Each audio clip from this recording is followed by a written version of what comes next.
વાગરા તાલુકાના સારણ ગામે આવેલ હજરત પીર ગેબન શાહ સરકાર રહેમતુલ્લાહ અલહીના પાવન દરબારમાં પરંપરાગત સંદલ શરીફની ઉજવણી અત્યંત ભક્તિભાવ અને ઉત્સાહભેર યોજવામાં આવી હતી। આ ધાર્મિક પ્રસંગે આસપાસના ગામો સહિત દૂર દૂરથી શ્રદ્ધાળુઓ મોટી સંખ્યામાં ઉમટી પડ્યા હતા, જેના કારણે સમગ્ર વિસ્તાર આસ્થાના રંગે રંગાઈ ગયો હતો। સંદલ શરીફની વિધિ દરમિયાન દરગાહ ઉપર ફૂલોની સુગંધ, ધૂપ અગરબત્તીની મહેક અને કલામોની ગુંજ સાથે આધ્યાત્મિક માહોલ સર્જાયો હતો। શ્રદ્ધાળુઓએ ચાદર ચઢાવી દુઆઓ માંગી અને સૌહાર્દ તથા ભાઈચારાની ભાવના વ્યક્ત કરી હતી। આ પ્રસંગે નાથ શરીફના સુમધુર પઠન સાથે સંદલ શરીફનું ભવ્ય જુલુસ પણ ગામમાં નીકળ્યું હતું।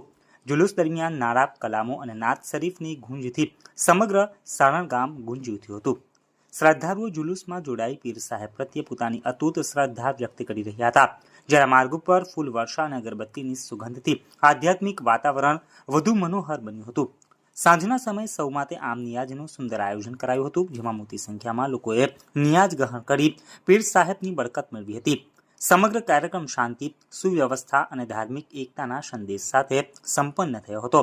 સારણ ગામે યોજાયેલી આ સંદલ શરીફની ઉજવણી એકવાર ફરીથી સમાજમાં સ્નેહ, સમરસતા તથા ભાઈચારાની ભાવનાનું ઉત્તમ ઉદાહરણ બની રહી હતી।